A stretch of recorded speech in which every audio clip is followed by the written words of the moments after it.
3교시는 묵상 실습하는 시간입니다. 여러분의 이제 교재를 참고하시면서 매일의 묵상 가이드를 좀 같이 살펴보고 실제로 묵상하는 것으로 이번 시간을 마치려고 합니다. 여기에 나와 있는 가이드의 출발점은 오대원 목사님이 쓰신 묵상하는 그리스도인이라는 책에서 많이 활용이 됐다고 하는 것 먼저 출처를 밝혀드립니다. 똑같진 않지만 거기에 있는 내용들을 기반으로 해가지고 또 제가 지난 시간 동안에 많은 학생분들과 묵상하는 것 어떻게 하면 더 잘할 수 있을까 하는 임상치들을 가지고 최적화시킨 그런 내용들입니다. 묵상에는 어떤 형식이 사실은 없어요. 그냥 말씀을 묵상하면 되지만 그러나 제가 알게 된 것은 최소한의 어떤 형식도 주어지지 않고 묵상을 진행했을 때 오히려 많은 학생분들이 큰 혼란을 겪는 것을 제가 경험했기 때문에 묵상학교에서는 최소한의 형식을 제공해 드리고 있습니다. 그래서 여기에 맞춰서 묵상을 하시면 됩니다.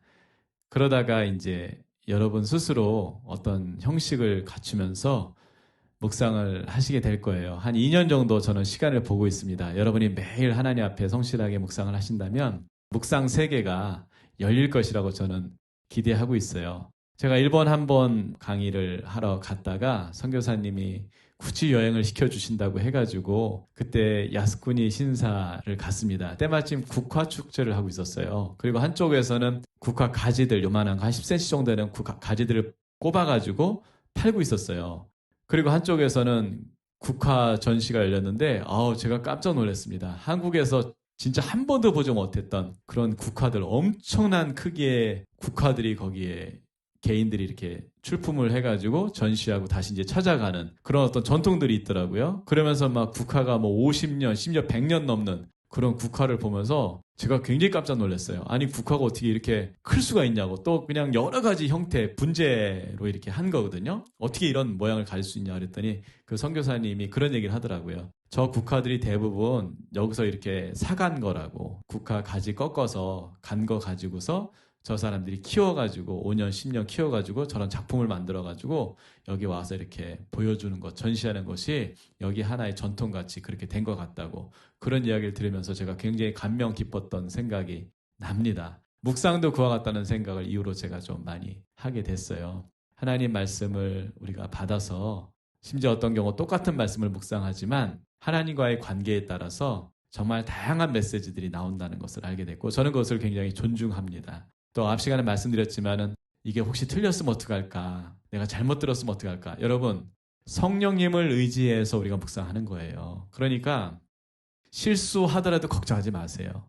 묵상 잘못한 거 나중에 알게 됩니다.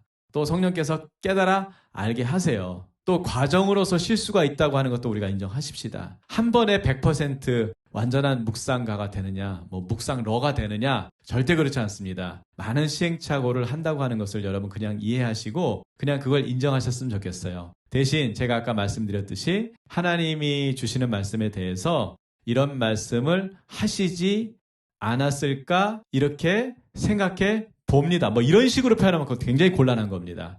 성령님을 그냥 신뢰하시고 이렇게 말씀하셨습니다. 이런 느낌을 주셨습니다. 이런 것이 깨달아졌습니다. 이런 식으로 여러분 정확하게 표현을 하시는 것이 앞으로 묵상을 하면서 성장하는데 큰 도움이 되실 것입니다.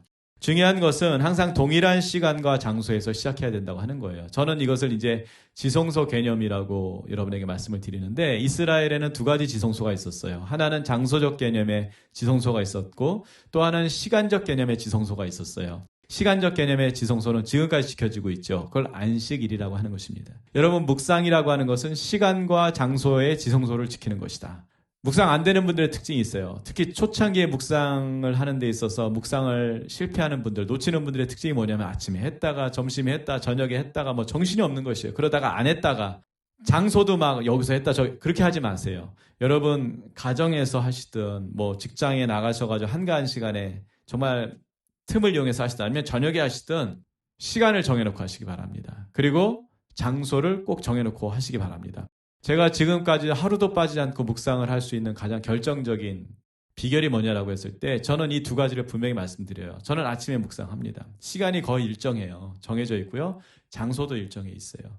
여러분도 그거부터 정하셔야 되고요. 두 번째 묵상하기 전에 해야 할 일 5분 이내입니다. 제가 한번 설명드렸죠. 고백할 때 하나님 관점에서, 다시 말해서 성령을 의지해서 성령이 회개를 촉구하는 것들을 시인하고 인정하고 그것을 회개하는 그런 훈련을 해 나가실 수 있기를 바랍니다. 그냥 습관을 쫓아가지고 주저리 그렇게 회개 안 하셨으면 좋겠어요. 그냥 돌 하나, 큰 거, 가장 문제되는 거 하나 아침마다 내가 치운다, 묵상할 때마다 치운다, 그런 마음을 가지시고 회개하시고요. 그 다음에 곧바로 이어가지고 성령님께 도움을 구하는 기도를 하시면 됩니다. 이게 굉장히 중요하죠. 성령님 의지합니다. 성령님 도와주세요. 제 눈을 열어서 주님 말씀을 보게 해주세요. 깨닫게 해주세요. 들리게 해주세요. 이렇게 기도했어요. 누가 역사하실까요? 어떤 분들은 성령님께 열심히 기도해놓고 심지어 귀신이 뭐 잘못된 생각, 주못 이런 분도 제가 봤어요. 너무 황당했어요. 여러분 성령님을 제발 무시하지 마세요. 성령님께 기도했으면 신뢰하십시오. 내 느낌이 아니라 그랬어요. 내 감정과 상관이 없다고 그랬어요. 성령님께 기도했으면 성령님이 역사하실 거다. 어떤 한 구절의 감동이 왔어요. 누가 역사하신 겁니까? 성령님이 역사하신 거예요. 어거스틴은 어떻게 이해했냐면 인간의 전적인 타락을 얘기했습니다. 그러면서 인간은 스스로 은혜 받을 만한 어떤 능력도 갖고 있지 않다라고 얘기했어요. 전적인 타락과 함께 전적인 부패와 함께 전적인 무능을 얘기했습니다. 저는 그것이 너무나 공감이 됩니다. 여러분 묵상할 때 제발 내가 할 수 있다고 생각하지 마세요. 내가 하는 거 아닌가 그런 생각하지 마세요. 성령님이 해주시는 것입니다. 나는 다만 그것을 보고 듣고 느끼고 마음으로 받고 감동을 받을 뿐인 것입니다. 누가 역사하신다고요? 성령님이 역사하신다. 그것을 여러분 신뢰하시고요. 오늘은 이제 정해놓은 말씀을 가지고 실습을 하고 하지만은 여러분 어떤 말씀의 경우는요 익숙하지가 않아가지고 처음 보는 본문일 수도 있어요. 그래서 이 말씀의 의미 자체가 국어적으로 해석이 안 되는 경우가 있어요. 그럴 때는 그 말씀을 국어적인 의미로 한번 풀어서 적어보는 것도 괜찮습니다. 그걸 막 10줄 20줄 적으라는 게 아니라 이런 말씀이구나 하는 정도로 최소한의 관찰을 하는 겁니다. 최소입니다. 미니멈이에요. 그래도 잘 이해가 안 되면은 앞뒤 단락을 다시 한번 같이 읽어주면서 맥락적인 이해하는 정도로 관찰을 하시면 충분할 것 같습니다. 감동이 되는 말씀, 한 구절 말씀 받았어요. 여러분 그거 자체가 이미 말씀을 받은 거예요. 그리고 아무런 깨달음이 없어요. 10분 지나고 15분 지났는데도 아무런 느낌이 없어요. 그러면 그냥 그 말씀 한 구절을 가지고 하루 종일 되뇌이면서 기도도 하고 찬양도 하고 그 말씀을 울타리 삼아서 하루를 살아가면 됩니다. 그것이 주야로 묵상하는 것입니다. 그런데 그 말씀을 받았는데 거기서 더 깊이 나갈 수도 있는 것이죠. 어쨌거나 가장 중요한 것은 기록된 말씀 가운데 한 구절 말씀을 받는 것이다. 그러면 어떤 말씀을 받느냐 할 때 처음 묵상을 시작하시는 분들에게는 저는 그렇게 권면드리고 싶어요. 가장 은혜가 되는 말씀, 가장 좋은 말씀을 받으시라고. 물론 하시다 보면은 가장 부담이 되는 말씀을 받는 경우도 있고 정말 다른 말씀 가운데 제일 이해가 안 되는 말씀을 받는 경우도 있고 심지어는 내가 이런 종류의 말씀 싫어하는데 그런 말씀을 받는 경우도 있어요. 그거는 좀 시간이 지나서 묵상으로서 좀 성숙할 때 얘기고 처음 시작하는 분들에게 권면드리고 싶은 것은 가장 좋은 말씀, 이해하기도 쉽고 부드러운 음식 같은 그런 말씀을 하나님이 주시는 것이라고 마음에 와닿았다고 그렇게 받아들여도 무방하다. 저는 그렇게 말씀을 드리고 싶습니다. 주신 말씀 묵상하기입니다. 이제 25분 정도 제가 시간을 정해놨는데 먼저 말씀 앞에 15분을 머무르는 거예요. 이 학교에서 그거 철저히 지켜주시기 바랍니다. 이후에는 여러분 이 시간이 좀 자유로워질 수 있어요. 그러나 훈련 기간이기 때문에 학생으로서 이 15분을 꼭 지켜주시고요. 여러분 그래도 온라인이라 제가 15분 말씀드리지 오프라인 학교에서는요. 그 학생분들의 수준에 따라서 어떤 학교는 제가 1시간씩 시키는 학교도 있어요. 1시간. 그리고 그런 과제를 냈을 때는 저도 30분을 매일 하고 1시간을 저도 동일하게 합니다. 정말 쉽지 않아요. 그러나 하는 것이죠. 훈련으로서 해보는 것이에요. 여러분 몇 분입니까? 여러분 15분 동안 적는 시간이 아니에요. 말씀 앞에 그냥 앉아 계세요. 성령님을 의지하며 말씀을 받다가 또 곱씹었다가 주님 말씀하십시오. 제가 듣겠습니다. 이러면서 말씀을 기다리는 것이죠. 그 다음에 이제 한 10분 정도는 그 말씀을 통해 하나님이 주시는 감동, 깨달음 정리하는 것입니다. 메시지화 하는 거예요. 그래야 이제 내가 뭘 들었는지 아는 거잖아요. 그 메시지화 된 것을 보통 우리가 레마의 말씀이라고 이야기할 수 있고요. 셀프 점검법으로서 말씀드린다면 여러분 묵상을 다 기록하신 다음에 정말 하나님이 나에게 뭘 말씀하셨는지 밑줄을 한번 그어보세요. 어느 문장에 한번 밑줄을 그어보세요. 그게 하나도 없다면 사실은 그냥 내가 쓰고 싶은 이야기, 신앙적 이야기를 쓴 거예요. 말씀에 관한 이야기, 컬럼 하나 쓴 겁니다. 에세이 하나 쓴 거예요. 묵상이 뭐라고요? 하나님께 들은 감동을 가지고서 그것이 메시지화 됐을 때 그것이 레마의 메시지라고 그렇게 이해할 수 있는 것입니다. 자, 마무리입니다. 하나님께서 이 말씀을 주셨으니까 이 말씀에 대한 감사를 드리고 또 이 말씀을 통해서 하나님이 행하실 일들을 바라보면서 성령이 주시는 감동을 따라 기도하시면 됩니다. 팁입니다. 삶에서 묵상을 놓치지 않는 최고의 방법에 대해서 여러분에게 설명을 드리고 싶어요. 기록하고 또 기록해서 메시지로 남긴다는 거예요. 제가 지금까지 묵상할 수 있었던 이유, 비결 중에 하나는 바로 이것이에요. 시간과 장소 지켜서 묵상하는 것 외에도 저는 반드시 기록합니다. 한 번도 기록 안 해본 적 없어요. 정말 몸이 아파가지고 힘들어서 수술을 받아서 뭐 그런 날도 몇 줄이라도 저는 기록을 했어요. 여러분도 교재에 기록할 수 있는 그런 페이지들을 많이 만들어놨습니다. 이거 활용하셔야 됩니다. 그리고 이제 이 학교가 끝나면은 이런 형태로 처음엔 이런 형태로 제발 좀 해주세요. 1년, 2년 정도는 이런 형태로 하시면서 여러분의 폼을 찾으셨으면 좋겠어요. 이렇게 묵상을 하시면 되고요. 묵상할 말씀을 저희가 실습이기 때문에 긴 시간을 이렇게 할 수가 없어가지고 이미 말씀을 써놨습니다. 예레미야 7장 23절 말씀을 먼저 한번 읽고 순서 그대로 실습하는 것으로 강의 마치겠습니다. 오직 내가 이것을 그들에게 명령하여 이르기를 너희는 내 목소리를 들어라. 그리하면 나는 너희 하나님이 되겠고 너희는 내 백성이 되리라. 너희는 내가 명령한 모든 길로 걸으라. 그리하면 복을 받으리라 하였으나 앞뒤 맥락 다 이렇게 여러분 생각하지 마시고요. 그냥 이 말씀 한 구절만 묵상을 하는 겁니다. 우리 영혼의 웜업을 좀 해야 돼요. 하나님을 바라봐야 되지 않습니까? 준비체조 하는데 제일 좋은 것이 뭐냐면은 영적인 준비체조는 찬양하는 것입니다. 찬양할 때 제가 권장해드리는 것은 하나님을 향한 찬양, 우리 영혼을 깨우는 찬양을 권면드려요. 찬양하라 내 영혼아. 찬양하라 내 영혼아. 찬양하라 내 영혼아. 내 속에 있는 것들아 다 찬양하라.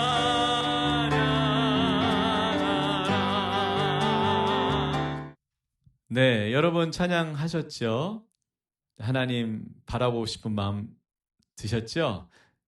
이제는 우리가 하나님 앞에 나간 데 있어서 가장 방해가 되는 죄를 여러분 마음으로 그렇게 고백하셔도 되고 소리를 내서 고백하셔도 됩니다. 그리고 고백을 마칠 때 제가 예수님 이름으로 용서해 주셔서 감사합니다. 이렇게 마친 다음에 곧바로 성령님께 도움을 구하는 기도로 바로 연결해서 기도할 테니까 여러분도 좀 그렇게 이 시간에 따라서 같이 기도해 주시기 바랍니다. 자, 하나님께 우리가 용서를 구하는 기도 먼저 좀 머물면서 성령님께 좀 여쭤보면서 우리가 용서를 구하는 기도 갖도록 하겠습니다.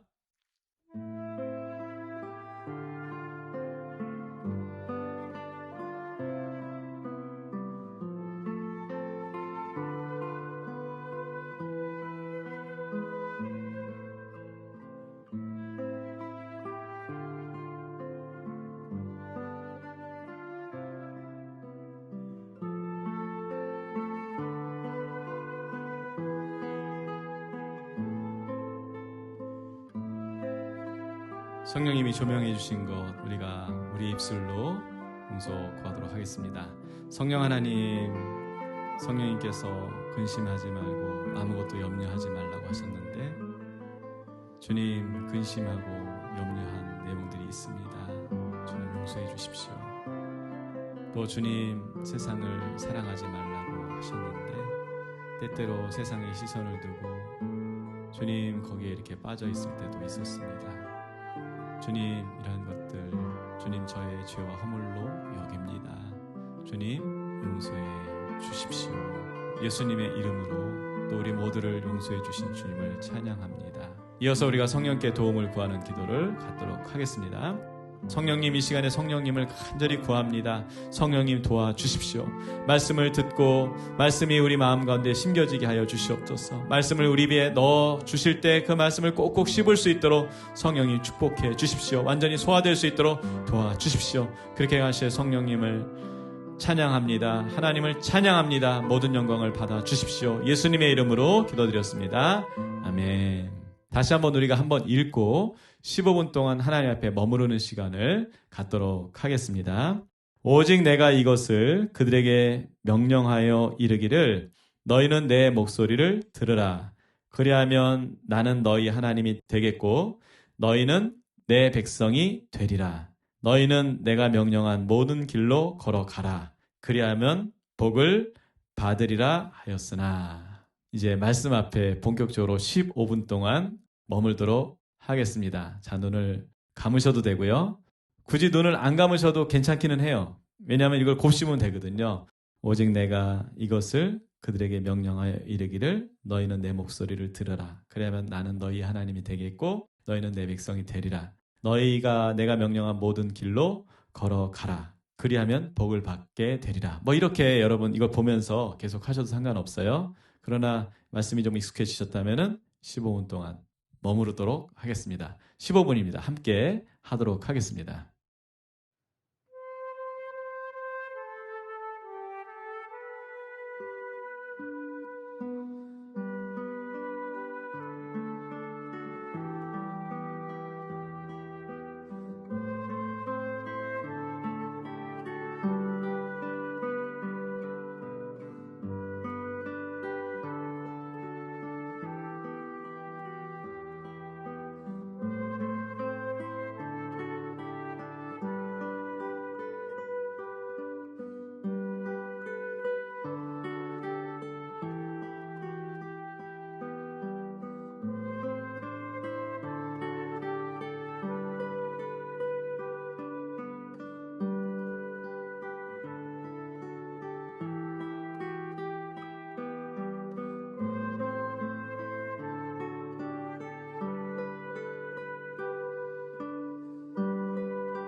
네, 여러분 15분 동안 말씀 앞에 머무르셨고 성령께서 주시는 감동 또는 어떤 조명하심 분명히 있었을 것이라고 생각을 합니다.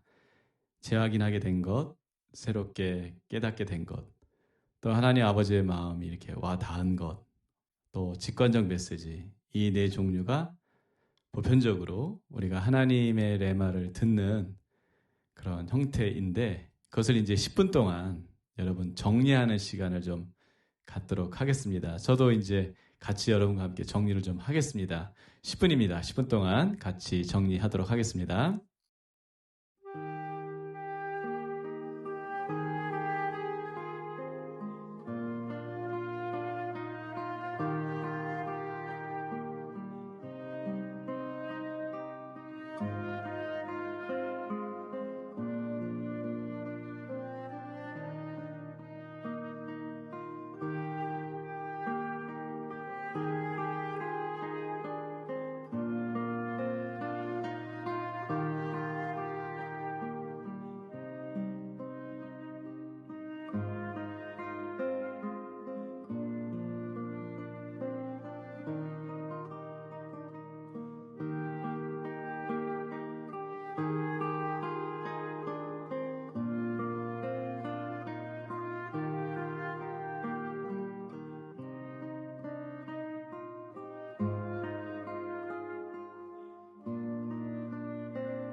여러분 수고하셨습니다. 기도까지 혹시 적시 못하셨다 할지라도 강의 끝나고 여러분 적으시면 될 것 같고요. 이 시간에 같이 여러분 마치 라이브처럼 제가 묵상을 여러분과 똑같이 했습니다. 그래서 하나님이 주신 음성을 저는 이 말씀 가운데 들었어요. 내 목소리를 들으라. 이것이 레마로서 저에게 왔고요. 여기에 대한 내용들 여러분과 좀 나누고 싶습니다. 아들아 나의 말을 들으라. 아버지의 애타는 음성을 듣습니다. 거창한 일을 하기 위해서 들으라는 말씀이 아닙니다. 지금보다 더 멋진 사역을 위해서 들으라는 말씀도 아닙니다. 하나님께서 저의 아버지이시기에 저에게 하실 말씀이 있으시기에 들으라 하십니다. 들으면 저의 영혼이 살 것이라고 하십니다. 들으면 제 마음에 아버지의 마음을 알려주실 것이라 하십니다. 들으면 제 영혼이 만족함을 얻고 저의 삶이 윤택해질 것이라고 말씀하십니다. 아들아 나의 말을 들어주렴. 너에게 할 말이 있단다. 너의 가는 길에 나는 일러줄 말이 있단다. 너의 아픔과 슬픔에 대해서 나는 일러줄 말이 있단다. 너의 실패와 고통의 쓰라림에 대해서 나는 일러줄 말이 있단다. 아들아 내 말을 들어다오. 죄악의 구렁텅이에서 저를 살리신 것은 아버지의 말씀이었습니다. 지금의 제가 있게 한 것도 아버지의 말씀이었습니다. 제가 아버지 앞에 부끄럽지 않은 아들로 설 수 있게 하는 것도 결국 아버지의 말씀입니다. 아버지 듣겠습니다. 더욱 듣겠습니다. 더욱 저의 귀를 기울이겠습니다. 아버지께 듣지 않은 말을 사람들에게 함부로 아버지의 이름을 들먹이며 말하지 않겠습니다. 제가 듣기만 해도 아버지가 저의 아버지가 되어 주심에 감사드립니다.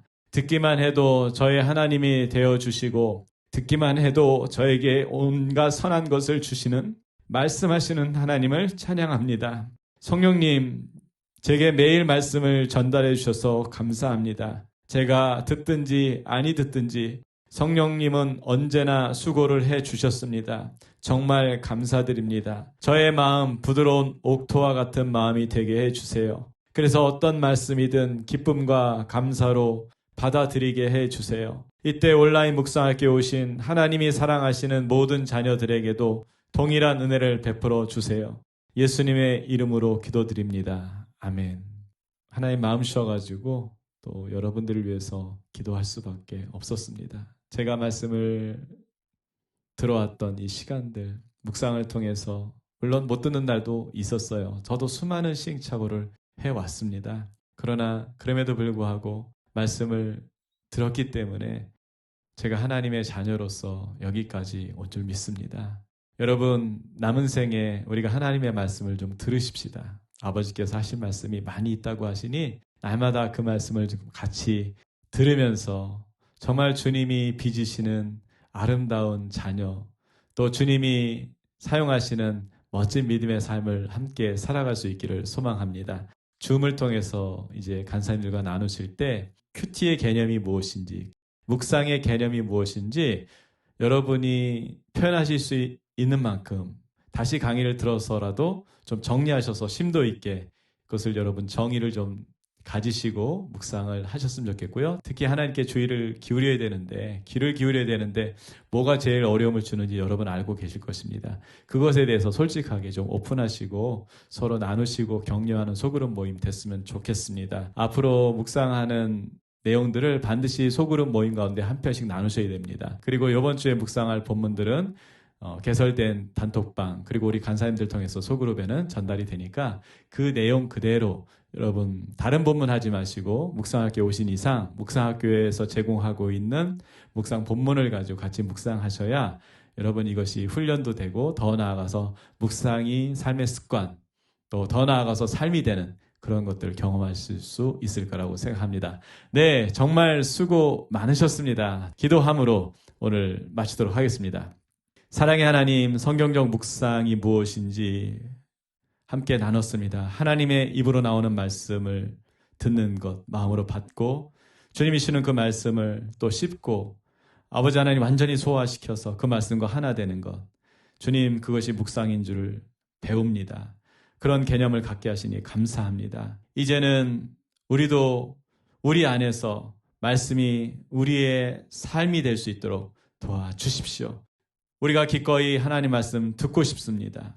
이 시간들을 통하여서 하나님 말씀 앞에 정말 간절함과 또 온유함으로 앉을 수 있도록 축복하여 주시옵소서. 주님, 이때 하나님께서 열매 맺을 말씀들을 보내주실 줄 믿습니다. 한 주간 묵상의 시간과 자리를 잘 지킬 수 있도록 하나님 우리의 삶을 또한 보호하시고 인도하여 주시옵소서. 소그룹 모임 가운데 성령의 기름 부으심이 넘쳐나게 하여 주시옵소서. 모든 영광을 주 앞에 올려드리며 존귀하신 예수님의 이름으로 기도드렸습니다. 아멘. 사랑합니다. 존경합니다. 다음 주에 찾아뵙겠습니다.